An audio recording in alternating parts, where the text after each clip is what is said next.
So one more thing that you need to know about for processing is that the coordinate system isn't the way it is in math class. So x and y axes still describe, x still describes the horizontal position, y describes the vertical position, but y coordinates are upside down and the origin is at the top left-hand corner of the screen. So that's weird and confusing. So if me putting in the coordinates of that rectangle at 60, 60 baffled you as to why it ended up at the top left corner of the screen, that's understandable. So take a look up here. This is on the beginning programming part. It has a side-by-side comparison of, math in the 8th grade and every grade after it, and the computer. So check it out. X, Y axes usually are in the middle of a grid in math, and usually you have positive and negative numbers, and the y-axis, as numbers get larger, you go up, and as they get smaller, you go down. Not the way in processing or any computer, really, at all, because computers don't want to use negative numbers if they don't have to, and that way everything that's on screen is a positive number if you make the origin the top left corner of the screen, and you make the y-axis upside down. But that's annoying, right? You guys remember, getting confused, especially when you're trying to figure out the buttons and figure out the coordinates of things, like where they fit in. The worst was when we were trying to draw that stupid robot. And it's like, where do I put the head so that it's on top of the body? It's so annoying. And it was just that was the reason we do that robot project, the robot drawing project, is just to get you used to that weird coordinate system. So if you're not used to it anymore, you might want to just draw some shapes and processing in some random sketch and just be like, I'm going to draw this circle in the bottom left-hand corner. Can I make that happen? And type in numbers that'll make it happen. But this is basically the coordinate system here. The larger the y-axis, the y coordinate, the further down in the screen you are. X works the exact same way. So there it is. And I think it's just a matter of practice to get used to that. Okay, thank you. Right. So the first project we're going to be making together is going to be simple drawing.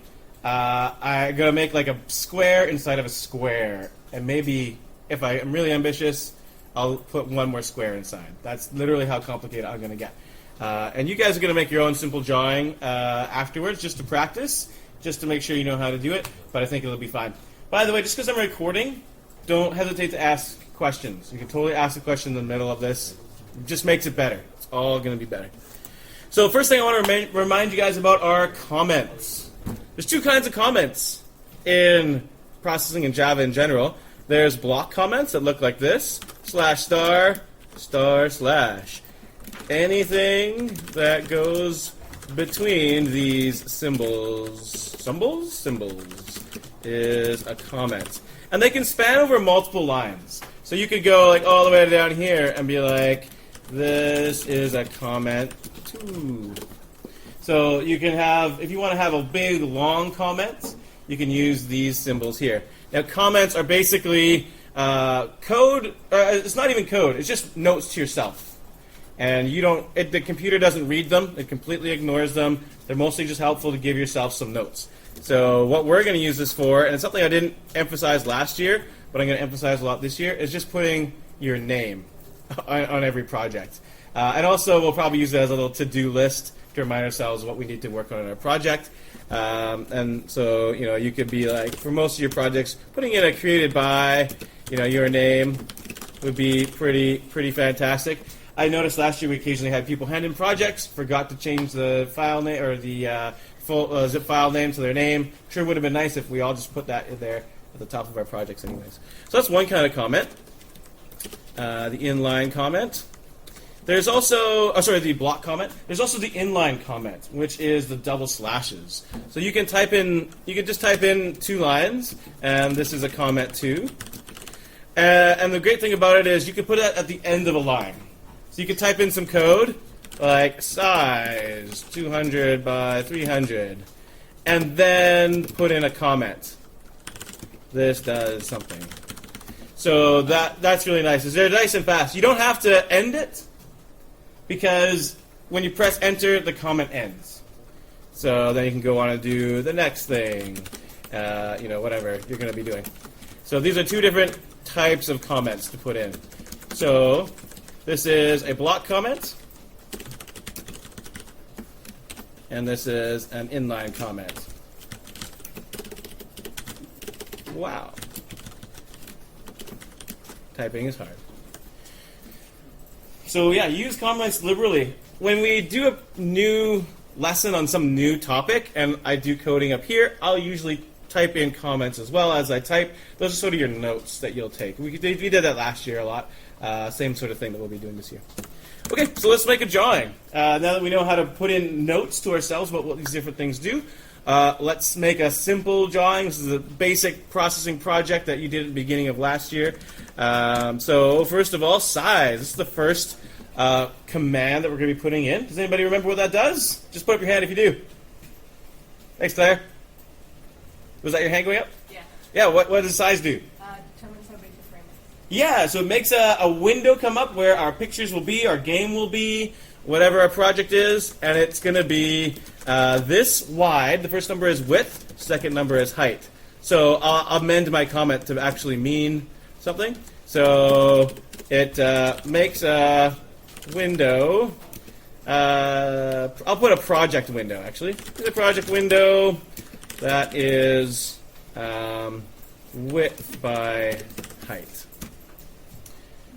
So the first number is width, and second number is height in size. And I'm going to talk a bit about the semicolon and the parentheses and the numbers in a little bit, but I want to put down a few commands first and then look at what's similar between them. So actually, I'll make my window a little bit bigger. Let's make it, I'm going to make squares inside of squares, so let's make a square window too. I'll make it 600 by 600. So 600 wide by 600 tall. Thanks, Kevin. My documents folder got reduced to 1 gig, and my grandma. So delete StarCraft and or open or RA or whatever it is you need to delete, and then you can go from there. Get rid of your games, because probably your programming didn't take up 1 gigabyte. Okay. If that happened to anybody else, then that's also a good thing. If you, and Kevin, you might want to just type in Notepad right now. Doesn't really matter if you can run this because you've done it before, and then solve that problem later. All right, so moving on. Then once you have a graphics window open, you can start drawing things to it. So for example, we can draw rectangles. The command is rect, and we need to give it 4 numbers. Do you guys remember what those 4 numbers are? What are the first 2 numbers? Yeah, the coordinates of the left-hand corner of our rectangle. So let's do I don't know, 60, 60, and then what are the last 2 numbers? The width and height. Yeah, you got it. So let's do let's see, 480 by 480. There we go. So this makes a rectangle with the left, I'll put top left at 60, 60. That, I'll just go on to another line. That is 480 wide by 480 tall. And maybe I'll make these numbers slightly different, just to make this a little more easy to see what's going on. So I'll make this one 50. I'll make this one 400. That way it's at 50, 60, and it's 400 tall. Just to differentiate the numbers. And if I run this program, do you guys remember how to run the program? That one, I hope you remember. Yeah, just the little play button right here. Press play, and it just executes these commands one by one. Does the size, does the rectangle. So we expect to see a window with a rectangle in it that is that. And hey, look at that. It's a 600 by 600 window. It has a rectangle in it. Fantastic. So let's just talk a bit about what these commands are all about, and yeah, how you use them and where you can find out more of them. So first of all, every statement that you make in processing that doesn't end with a curly bracket or brace is going to end in a semicolon. That's how processing knows you made a statement. You told it to do something. So basically every line of code, with some exceptions that we'll see later, are going to end in a semicolon. That's just like, okay, done. I'm going to do another command next. And then these are called functions, and they do something specific. All functions have a pattern to them.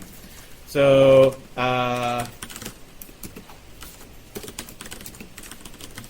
functions you can think of as commands, as words that will make the computer do something.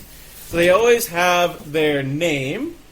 So they have, I'll put function name, and then they have a parenthesis, and then they have a list of what are called parameters. And they can have more than one parameter, as you see. Size has 2 parameters. Rect has 4 parameters. They have different number of parameters.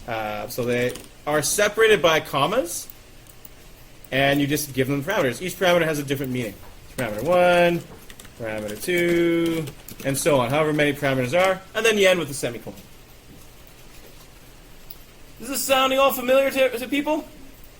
Yeah, great. I see lots of nodding heads. That's good. It's a little bit weird when you first see it, though, so I just want to make it clear. At the beginning of when we learned processing last year, a lot of the work was learning what are the different function names to do different things, and what parameters do we need to give them. So that work you might have to do a bit again, because you might have forgotten what the different names of them are. You'll probably catch up pretty quickly, and I'll remind you where you can go to find those different function names as well. So that's what functions look like. And actually, I might as well show you right now. If you ever are like, well, what are some other functions? Rectangles are nice. What about circles? What about lines? What about quadrilaterals? What about just polygons of any size? What if I wanted to draw those things? Well, if you go to help, there is a reference. And you can either just click on reference and it takes you to a website, or you can highlight a function and click on find in reference, or press Control-Shift-F, and it will find that specific function in the reference. The reference is just a help page. I'll just click reference for a second and we can take a look. Hey, look at that. These are all the functions in processing. So you can go through here and look at things. Hey, remember this one here? Oh, background. Yeah, our friend background. You can click on it and it'll tell you all sorts of information about that function. It gives you examples of using it, and it even tells you what sort of parameters you can give it.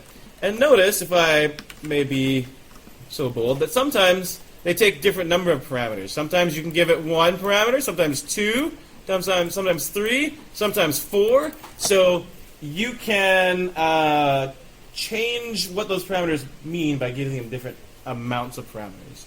There's not a lot of examples where we did that last year, so the occasional few that we did last year, I'll show you again, and that'll remind you. But yeah, basically, the name of the function, and then whatever information you need here. So let's do it. Let's put in a background color. I'm going to facetiously make a mistake right now. I'm going to make a mistake on purpose. You might know what it is, but I'm going to use the background function. So I'm going to use background. So background, what it does is it colors the entire screen a specific color. And I'm going to give it a number. I'm going to give it 0. If I give it one number, do you guys remember what that one number means? Sorry, I think you heard it. A shade of gray. That's right. If I give it exactly one number, it'll give me a shade of gray. 0 is what color? It's black. Yeah, black as night. No light. It's the absence of any light at all. What is pure white? What number is that? Yeah, 255. So the big joke last year was there's not 50 shades of gray. There's 256 shades of gray, from 0 to 255. So I'll just remind ourselves of that. 0 is black, 255 is white, and anything in between is a shade of gray. So like 240 would be a very light shade of gray. 10 would be a very dark shade of gray. 150 would be, somewhere in the middle. So that's the story there. Now, what will we see if I run this program? Yeah, we won't see the rectangle, and that's important. So if I run this, we'll just see a black screen. What happened to the rectangle? Do you guys know? It's behind, yeah. So remember, things get done in order. So the first thing, well, it ignores the comment first. Then we make our window. Then we draw a rectangle at those coordinates. Then we fill the screen with black. So the order matters. And it matters a lot. We gotta make sure we do that in the right order. So we can move this. If we actually wanted the background to be black and draw a white rectangle in front of it, we can put this before the rectangle command. So I'm gonna, I wish I could do that. I can't do that. I'm gonna select this, just cut it, and paste it right here. And if I run this, now we get the black background and the white rectangle in front. It's really unfortunate they use the word background because that sort of makes you think behind everything. But it's not like that. It's not like Scratch where we had a stage and we can affect that separately. So that's an important thing to know. Let's talk a bit about colors of things. So if I run this, you'll notice that the rectangle. Oh, actually, you know what? I'm going to change this to a medium shade of gray. I'm going to change this to 150, just so that we can notice there's two colors going on in our rectangle, two default colors. So there is. I'm trying to zoom right now. I'm not sure if it's going to happen. Okay, whatever. I guess you guys just have to see. I'm not sure why my magnifier's not working. But the default inside color of a rectangle is white. The default outline color of the rectangle is black. And what do we call those words? The inside color is the fill. Outside color is the stroke. You got it. And how thick the line is called stroke weight. Yeah, so we can affect these things. So I can say fill, and I can give it a different number. So I could fill with black, for example. I can change the outline color by typing in stroke, and let's give it white. And I can affect the thickness of the outline by saying stroke weight.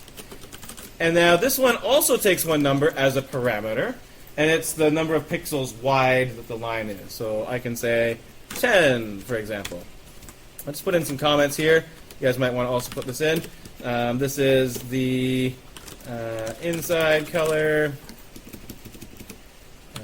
outline color, and this is the thickness in pixels of the outline.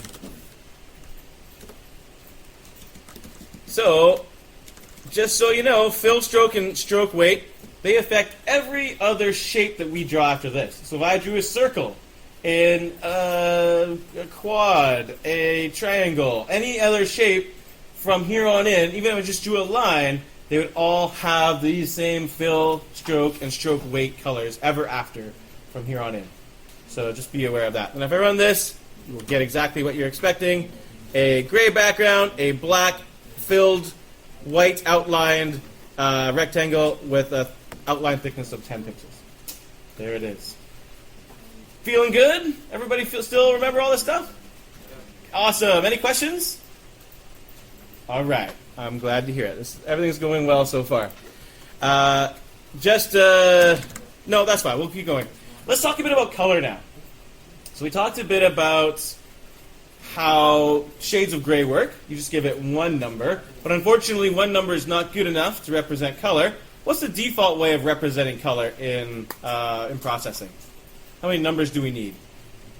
3 numbers. What do those numbers mean? RGB, yeah, red, green, blue, in that order. So instead of saying a single number, we can give it 3 numbers. And I'm just going to turn this whole line into a comment, because that's still useful information. But I'm going to switch it up and call background. Wow, that's a creative spelling. I'm going to put in just some random numbers, like 100, 200, and 7. So if I put in 3 numbers, notice I'm still using the same function name, but I've given it 3 numbers. Then processing thinks, oh, this person is trying to give us color. And it understands those 3 numbers as 100 units of red, 200 units of green, and 7 units of blue. And it mixes those colors together to create whatever color that is. What do you think that's going to be? Medium amount of red, lots of green, a little bit of blue. Almost no blue. What is that? I don't know. Let's find out. It's mostly green. It's kind of tinted green. Cool. So that seems like a pretty weird, arbitrary system. Actually, I'll just remind you that the same sort of thing works for the range of colors as well. You can give it a red, a green, or a blue value between 0 and 255. 255 meaning you want a whole lot of that color. 0 meaning you want none of that color. And if I was to adjust these numbers, say I said 255 for the amount of blue, then I would tint that color way blue. And we get, wow, that's actually like that's my favorite color right there. I'm gonna write down those those values right there for my color. If we had to guess these numbers and trial and error it, that would be pretty annoying, right? We don't really want to live in a world where we have to type in numbers over and over again until we get the color we want. So there is a shortcut way to find the colors. It's under Tools and Color Selector. So you can just go and find whatever shade. Maybe you wanted to find neon green because your children love the Ninja Turtles so much, even though they have never seen a Ninja Turtle TV show, movie, or anything. They just have a t-shirt with the Ninja Turtles on it, and for some reason they're obsessed. So you're gonna find that color. This is a true story. And check it out. Look, there's. I wish I could zoom. I don't know why I can't zoom, but you have to take my word for it. There's an R, a G, and a B in these middle three numbers. So if I wanted that neon green Ninja Turtle color for my new Ninja Turtle game that I'm working on, I got 63 red, 255 green, 0 blue, and you can go from there and move on. Now you probably remember there's also a hue, saturation, brightness thing from last year. We're not going to talk about that today because I feel bad for anybody who's new to the course and is already just trying to wrap their head around RGB, and it's not that important right now anyways. So there are other ways of representing colors: hue, saturation, brightness, and also the hex code, which we'll talk about another day. So that gives us what we need. I guess since I talked so much about Ninja Turtles, I'll bring in that actual color for myself. But you guys can keep whatever color you like the best. Okay.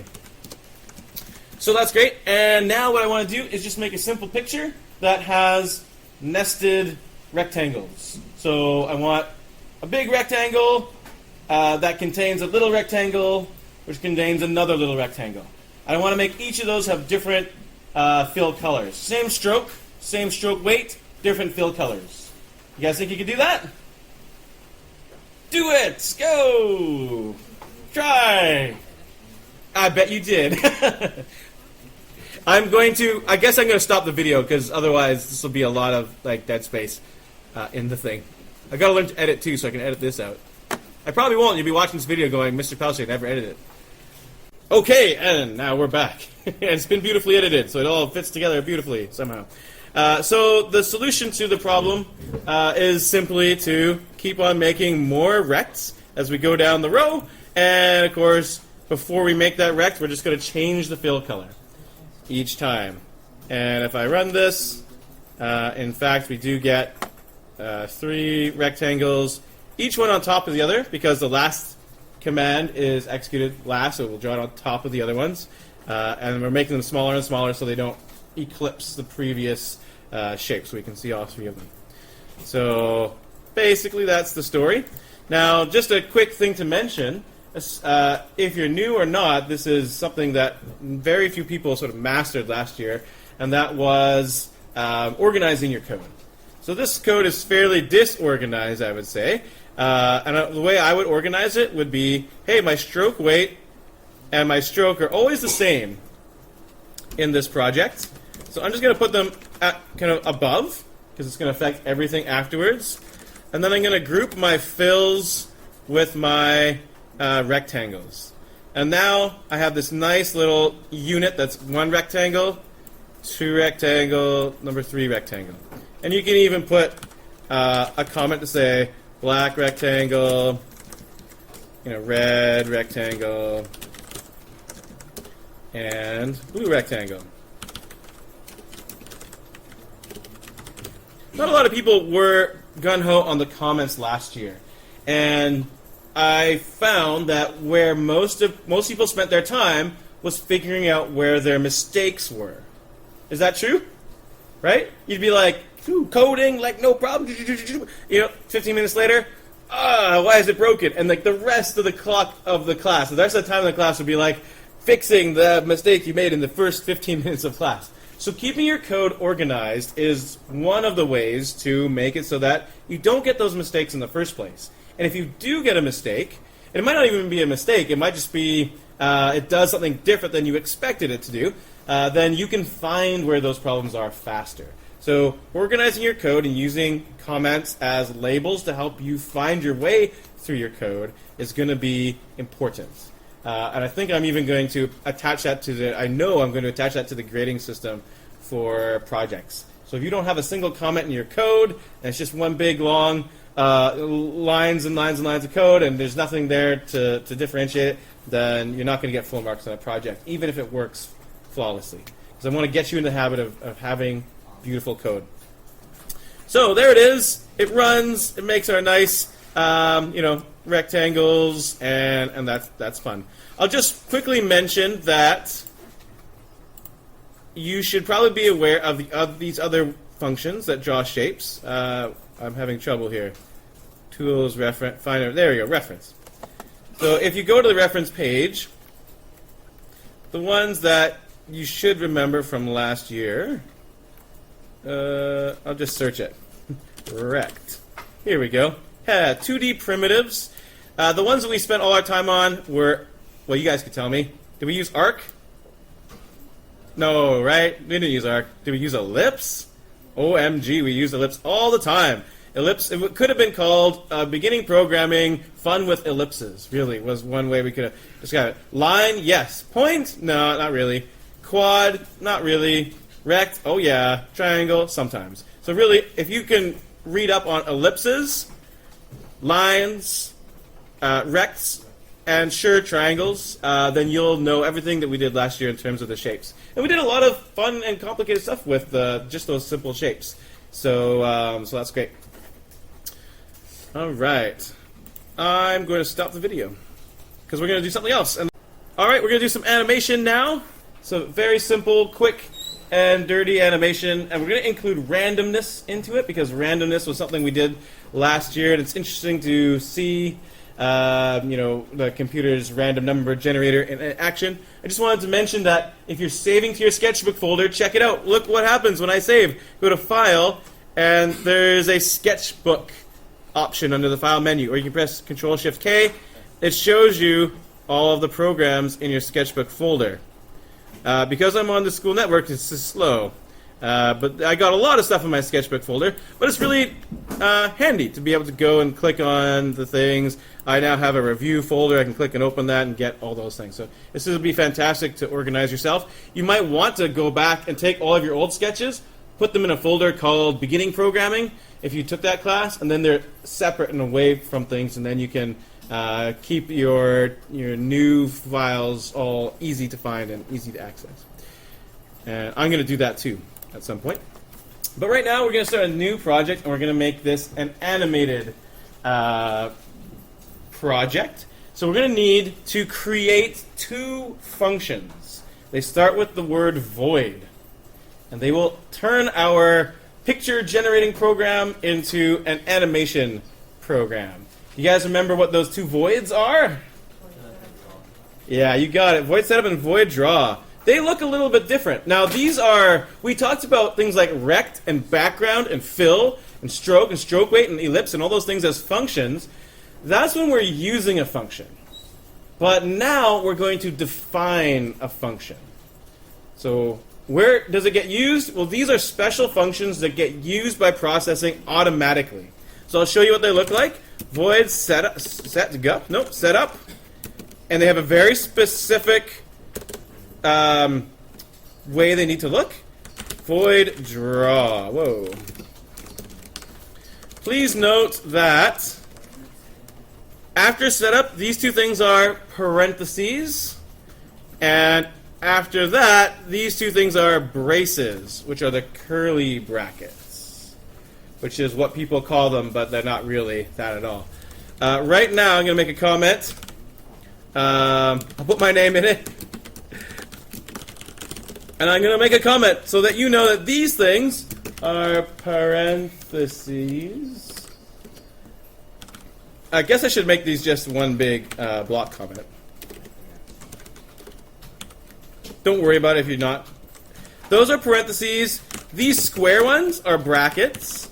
The curly ones are braces.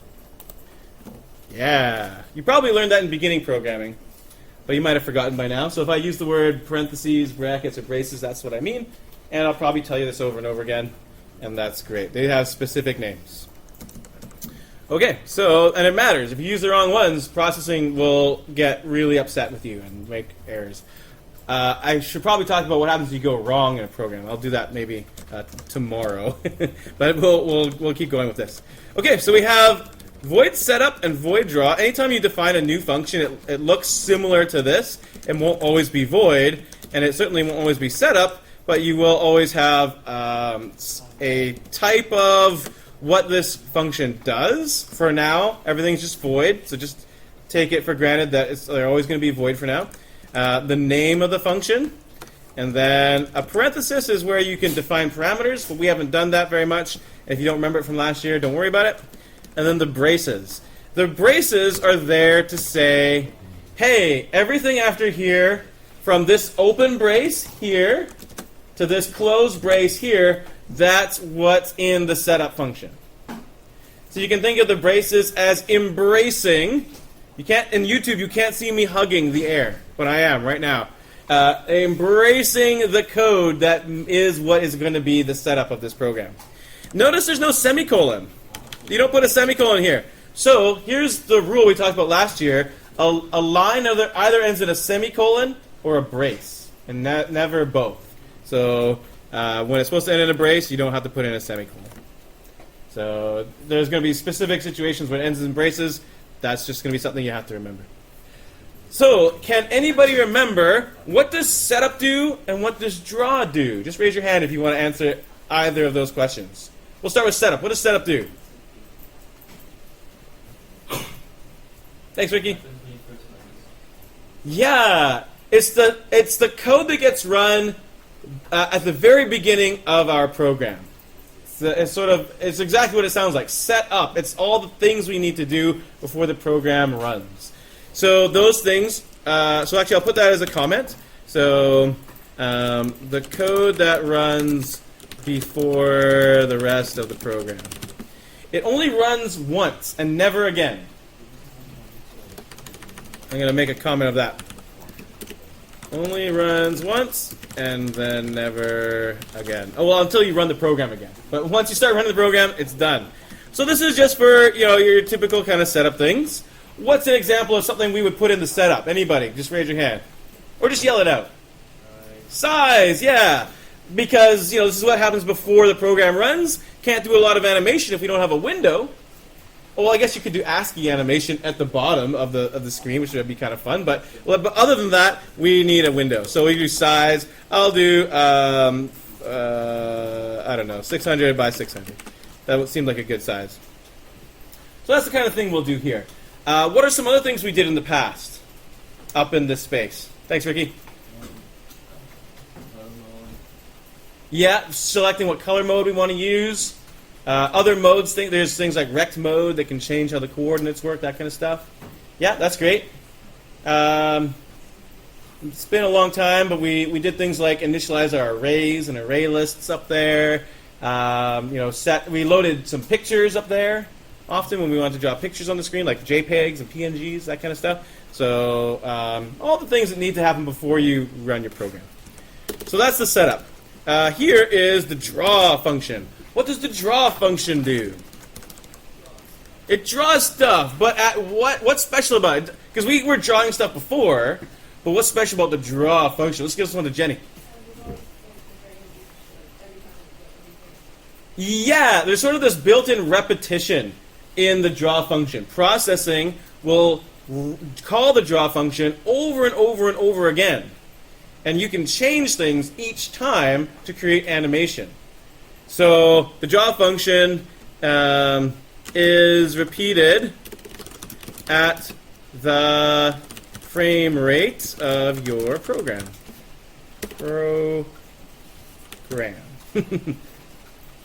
you can set the frame rate, but the default frame rate is 60 frames per second, which is basically the maximum frame rate that the human eye can appreciate.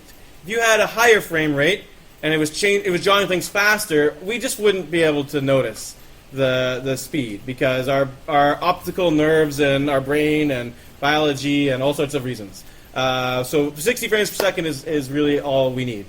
So it's repeated at the frame rate of your program, and we can change things from one frame to the next to create animation. So that's really fantastic. So let's start by just putting in something similar from our last program. Let's have a rectangle drawn inside of a rectangle again. I'm going to choose at 100, 100. I'm going to make it, how big should I make it? 400 by 400. I'll have another rectangle drawn inside of that one.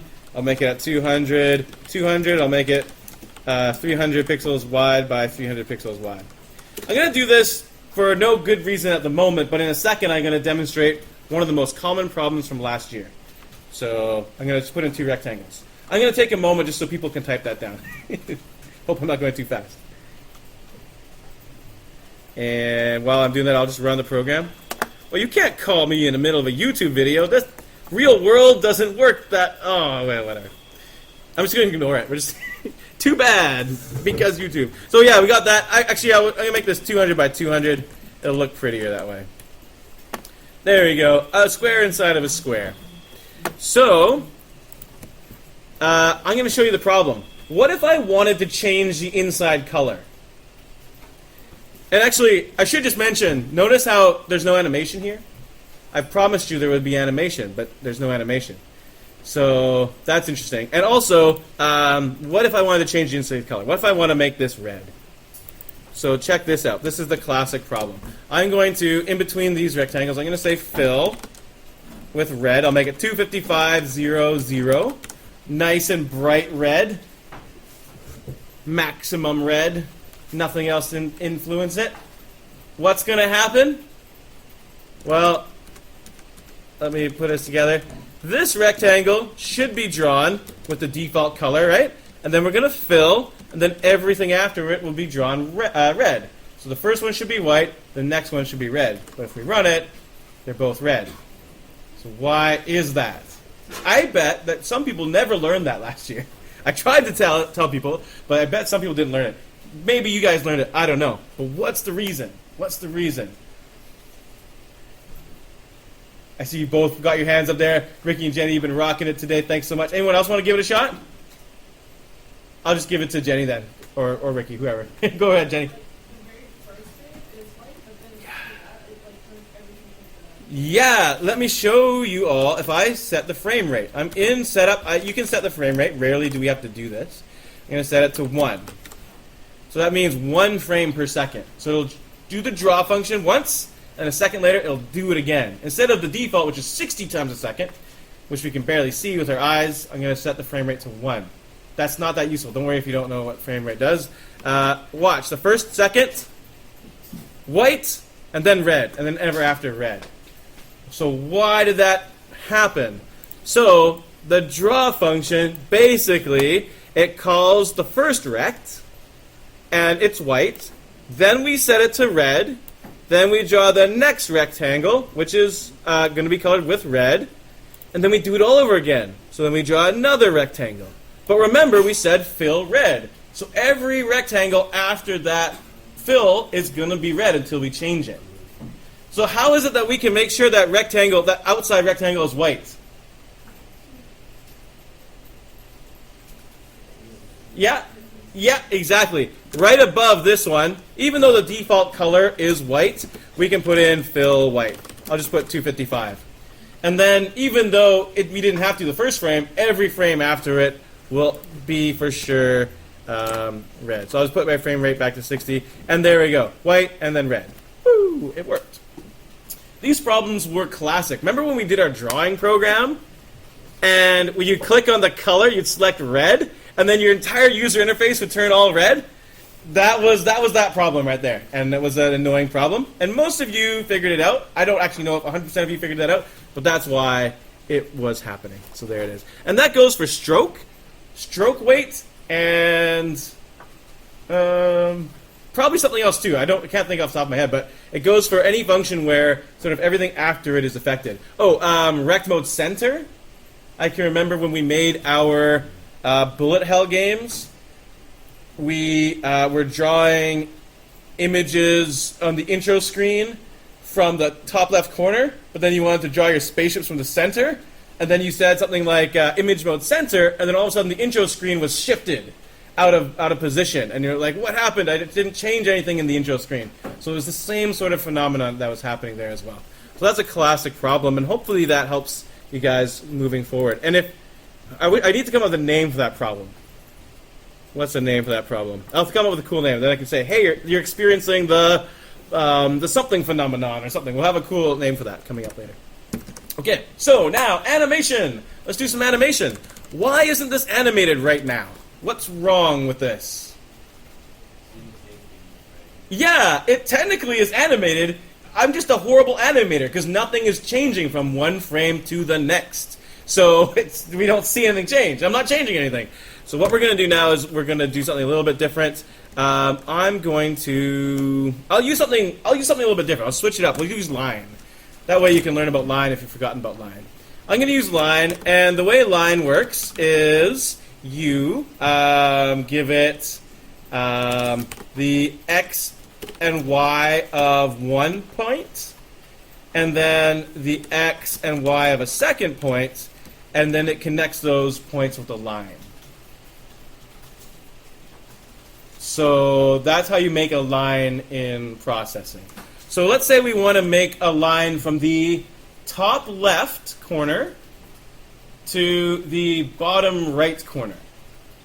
How would just think about that? Everyone in your brains, not out loud right now, but just in your brain, think about what would that command be to draw a line from top left hand corner to bottom right hand corner, keeping in mind our window is 600 by 600, and the weird things about the x and y axis in processing. Go for it. 0, 0 to 600 by 600. You got it. So our parameters would be 0, 0. That's the coordinates of 1 point. And 600, 600. Could you do 600, 600, 0, 0? Yes, you could, because the lines, we won't know which direction they're being drawn in, so that would be fine too. But you couldn't mix them up in any other way, or you get different corners. So if I run this, it's still not going to be animated, but we do have our line going that way. So now, let's change things up. So we're going to make something different happen each time. We're going to use random. We're going to put random in the parameters. So let me just tell you about random for a second. Random is a function that will generate a random number. Yes. We'll definitely, when we talk about variables, which will be next class, we'll get into integers and floats. And I had to double check the information, but I think if we just give it integers as parameters, it might actually produce integers. I'll double check that for next class. But what we do is we give it two parameters. I'm going to give it a 0 and a 600. So what random does is it generates a number in that range. And it might be a float. Well, we can determine that in a minute. So generates a random number between 0 and 600. That's what it does. Now, random is special because just putting it in its own line of code is possible, but it's kind of useless. If I run this, like, what does it do? It generated a random number, but where did it go? It just floated off into nothing, and the computer didn't even remember it. So its value isn't really just to be put on a line, but this is where processing gets powerful. You can put certain functions, like random, into the place where you'd normally have a parameter. So watch this. I'm going to leave this comment here so you know what random does, but I'm going to take this 600 and this 600, and I'm going to replace them with random 0 to 600 and random 0 to 600. Well, this got complicated really fast, so I'm just going to say this again one more time. I've replaced the plain old numbers, 600, 600, which are always 600 and 600, so they never change, with a random number between 0 and 600, and a random number between 0 and 600. So every frame, it'll recalculate that, and we'll get a new coordinate.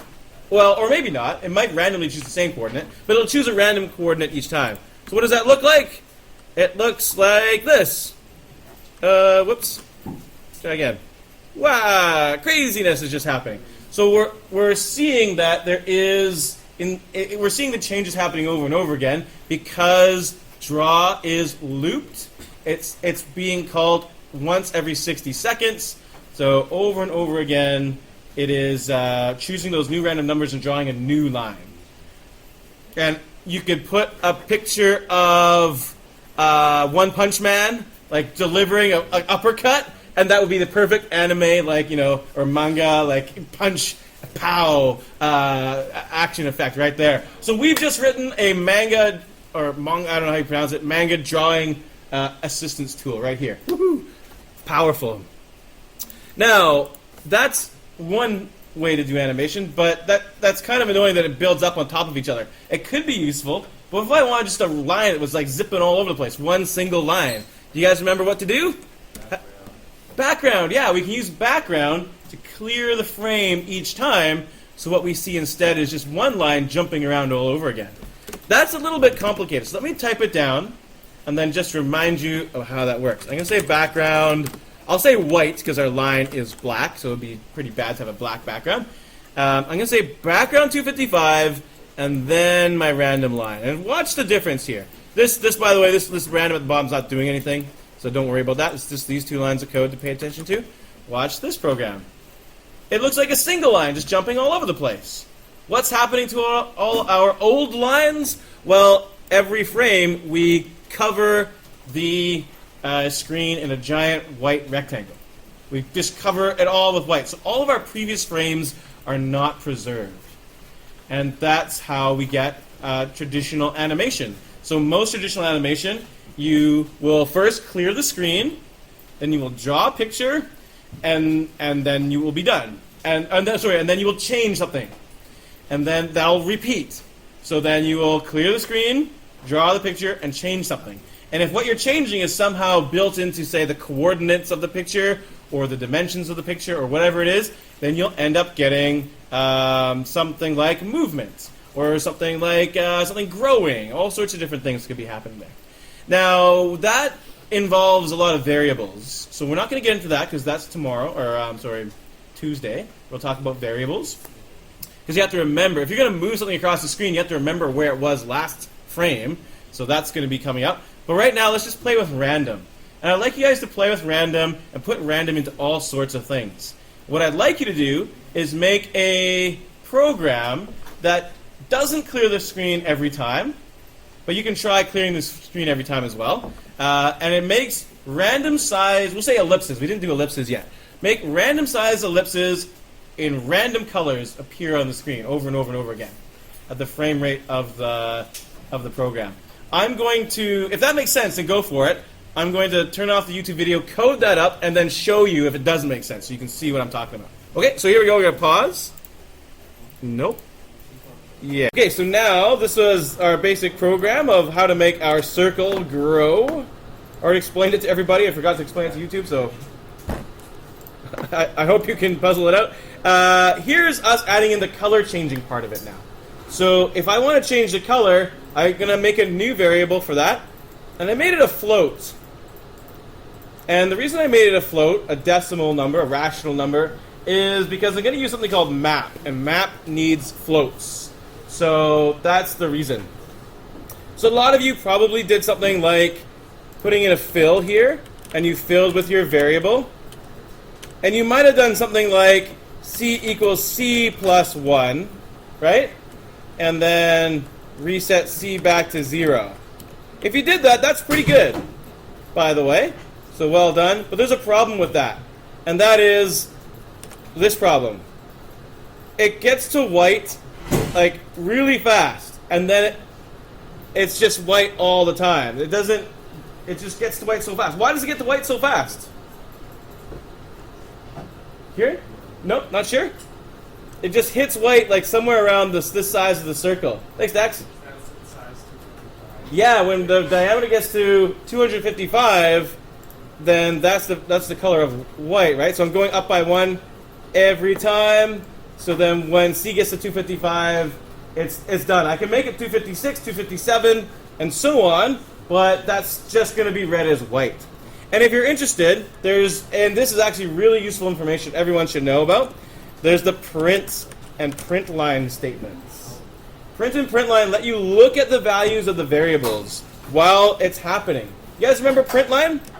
So I can print line R, and I can print line C. And guess where that information shows up? It shows up in this black space down here. This black space is called the console.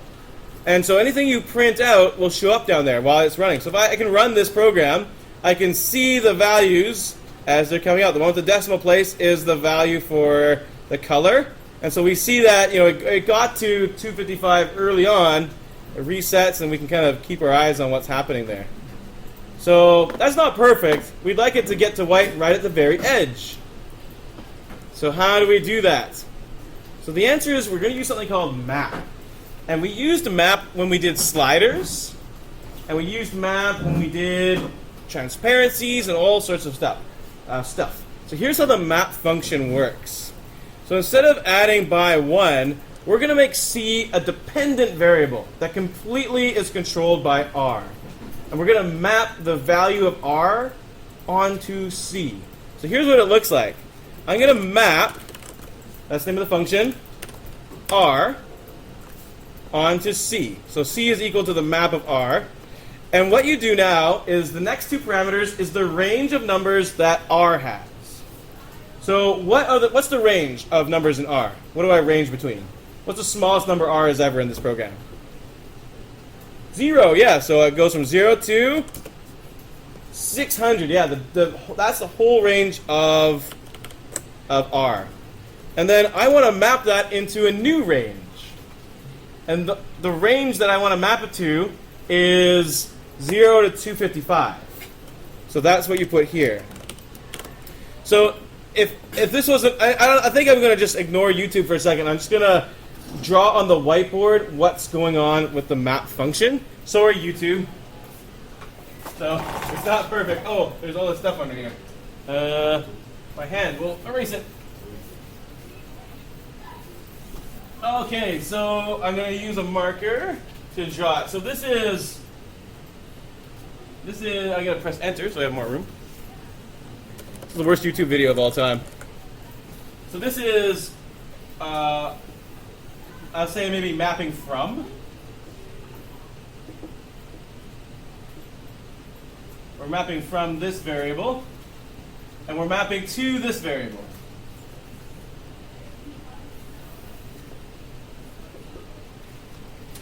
So this is the range. That's R's range. Whatever we're mapping from, that's R's range.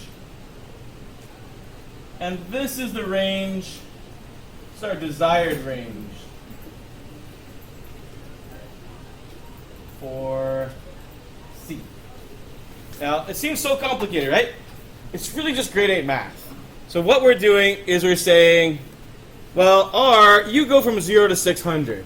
R, when you're 0, we want our color to be 0. We want it to be black.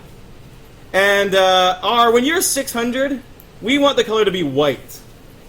And we're lazy. We don't want to figure out what color is at 500, and 400, 300, and 200. So we're going to ask the map function to figure out for us. So basically, from this information, the map function can figure out what C should be when R is at 300, or R is at 500, or whatever the number is supposed to be, by making it, ratios that are equivalent.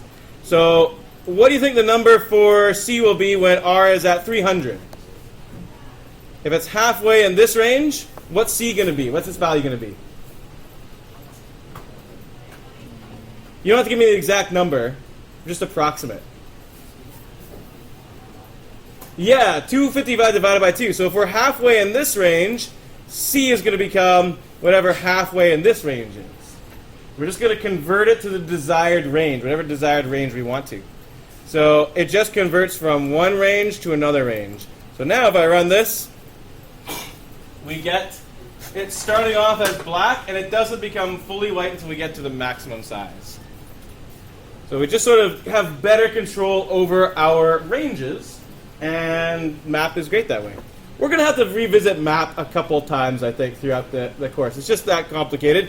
We are going to be using it for sure, and, you know, if that made sense, great, and if not, we'll revisit. It's, I'm not going to, I don't think, well, no, I might put it on the quiz coming up on Monday, so I'll probably talk about it tomorrow, Thursday as well. Okay, fantastic. That is us doing this simple program together. So the main things to take away are variables, how to make them, how to use them, how to change them. Also, printing them to the screen is a big deal. Using them as parameters changes how you affect the shapes and the functions, and then making decisions around them, just simple decisions for now, like if statements and checking to see if they're greater or lesser than a value. So we have a bit of time left in class, about 20 minutes. So I'll finish off by showing you and having you guys help me build a program for making it so that when you press the keys, the circle will move up when you press the up key and down when you press the down key, that kind of stuff. You might not remember that, so that would be a good thing to do. I'm going to make a new sketch. Woohoo! Since we're doing a lot of game making this year, this is going to be obviously an important thing. And it is all around variables. It's just controlling different variables. So we're going to use void setup, void draw, and there's a new void or a new function that we're going to use. Does anybody remember what we used in the past for key pressing and stuff? Reading key and keyboard input? It's void key. Yeah, there's key pressed and key released. So we're going to do key released for now, but there's also key pressed. And check out that beautiful dark bold blue, that steel blue, that lovely blue. That means it's a special processing function. And it's a built-in function. It's predefined. So in other words, processing is already sitting there waiting for you to define it so it can do something with the keys. So key released. Notice the capital R. In processing, if a variable or a function's name has more than one word in it, every other word after the first has a capital letter to start it. So watch out for that. If you type in key released without the capital R, it's wrong. It doesn't know what to do with that. So watch out for that. So what we're going to do now is we are going to ask, I should start with saying key released gets called anytime you let go of a key, which implies at some point you must have pushed it down. So it will get called, and in this part of the program you can handle what different keys do in your program. And you can do that with an if statement. And you can ask processing, hey, what key was released anyways? So you can say if, and do an if statement. And then guess what the key variable is called that stores the name of the key that was released? Do you remember what it was? Actually, key code can be used. Oh, wait, some of you are using processing 2. Isn't that true? Is that true? Anybody using processing 2 right now? Yeah. So key code will be something you might have to use. Right now, if you're using processing 3, I'll just simplify it right now to do processing 3 stuff, but we'll get you up and running for processing 3 in a bit. You can just use the word key. And check it out, it turned pink. Just like mouse X and mouse Y, that means it's a built-in variable. And the information key stores is what key was just released. So we can ask, after this, if this function is getting called, it means a key was released. So now we can make an if statement to ask which key was released. And the way we can say that is by saying if key equals, notice that double equals because we're asking, a question here. We can say if key equals, say, up. That's the name of the up key, the up arrow. If key equals up, we can do something. If key equals down 1, nope, down. We can do something else. This isn't valid code, by the way. I'll fill in these dot dot dots, but this is the basic structure.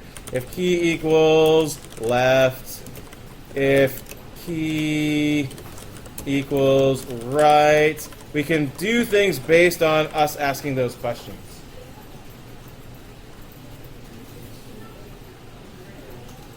All right. So what is it that we're going to be doing? Well, every time we press a key, we'll change a variable. And that will change the position of something on the screen. So let's make some variables. If we want to change the position, then what should our variables be? We'll say int what? What are our position variables? What's a good name for them?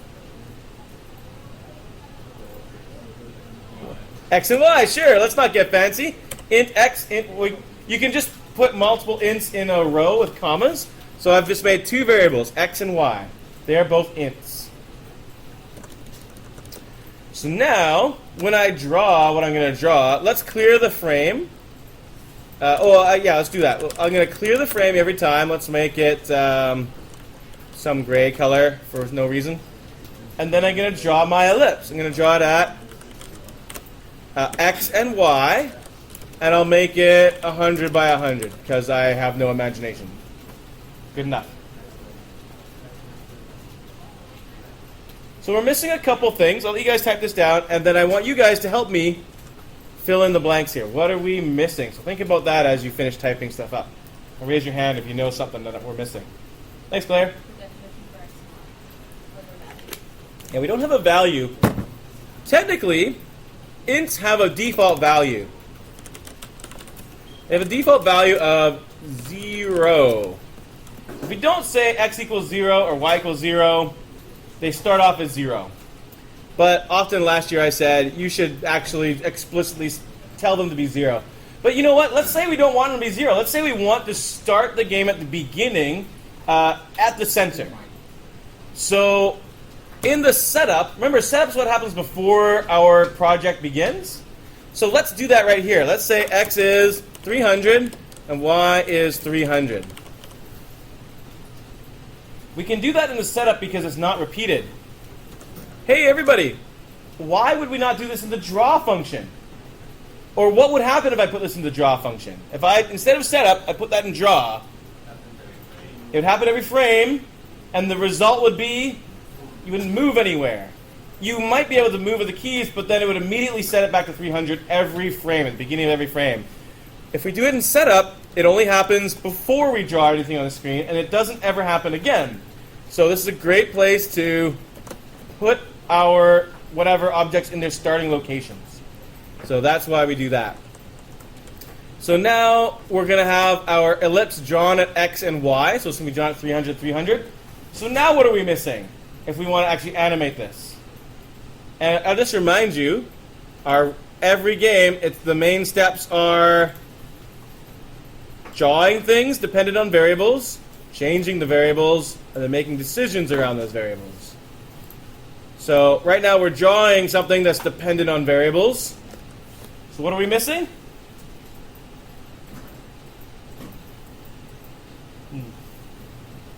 You guys are so shy.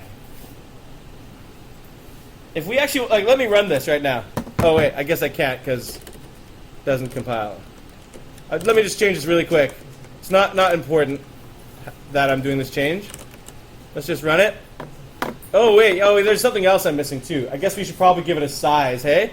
Give it a size for our window. Size 600, 600. Okay, here's my glorious circle. I'm pressing keys. How come I'm not going anywhere? Did I lie to you? Is key released nothing of what I said at all?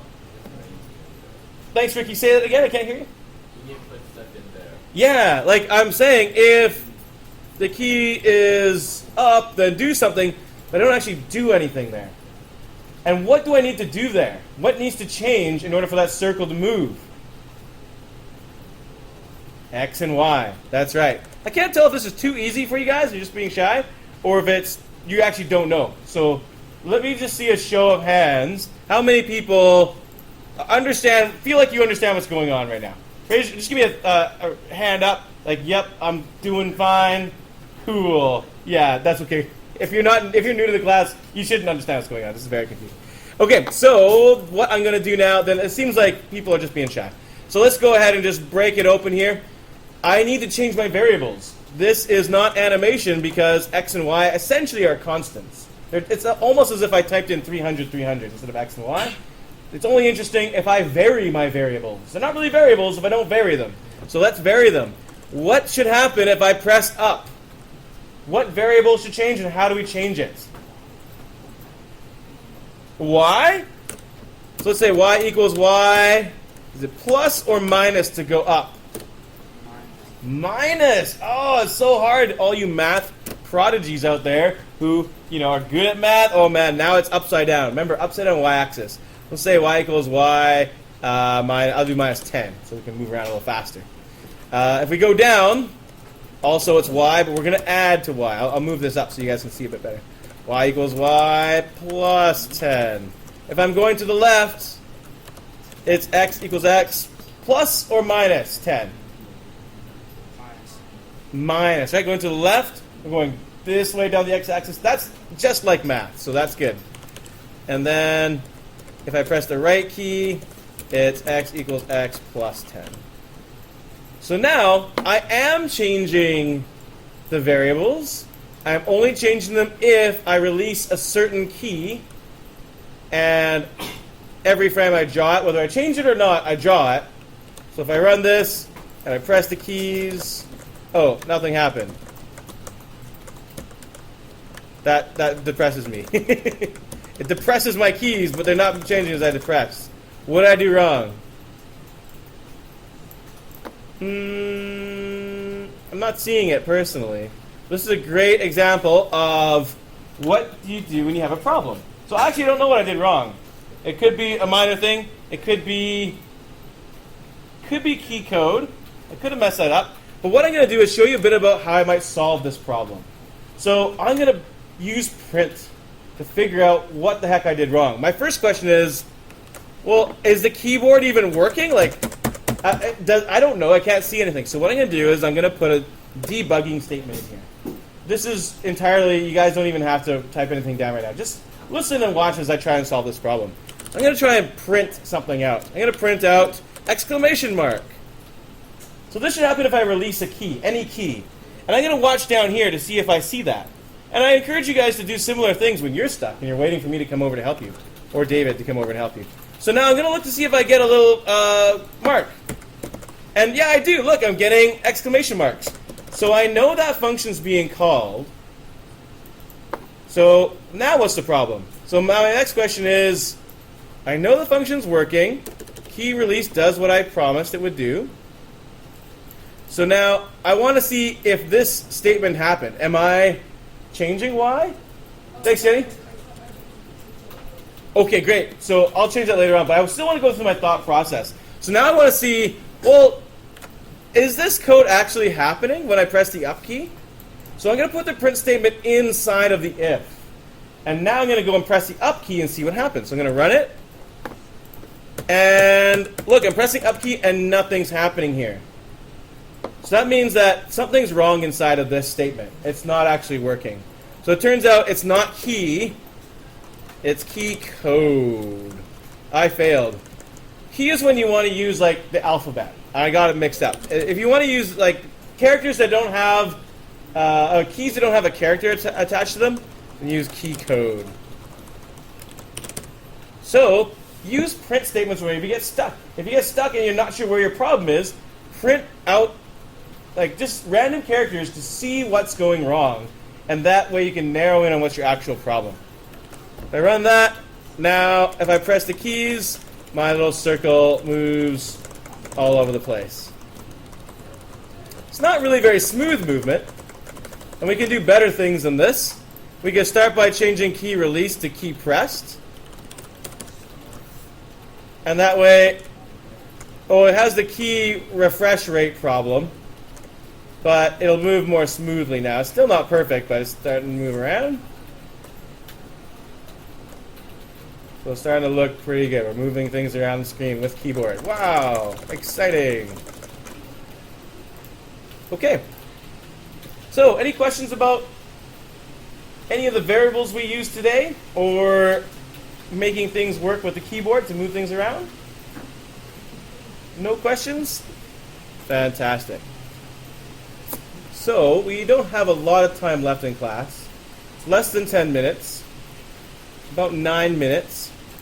So, what I'm going to ask you guys to do is make a little bit of a change here.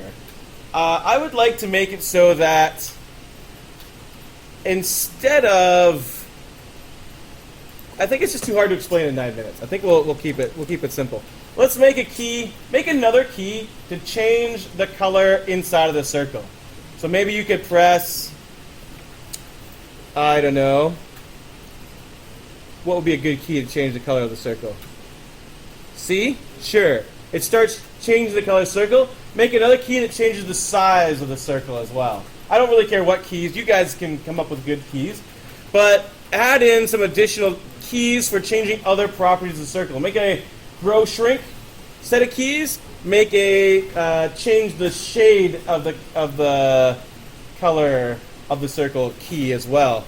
And by the way, when you go to do something that's a character, that's when you use if. So if you that's when you use key. So you can say if key equals, say, the C key. That's how that would look. That's not when you use code. Code is only when you have a key where there's no like arrow character to use. I can't type arrow on the keyboard, so they use key code instead. But you can type C, so use C if you want to use C. You don't have to use C. So try and make it so you can change up other properties of the circle, like its shade and its size, and that's how we'll end class. If you don't get it, then next class we'll look at it together and see what the answer is. I think I'm still recording.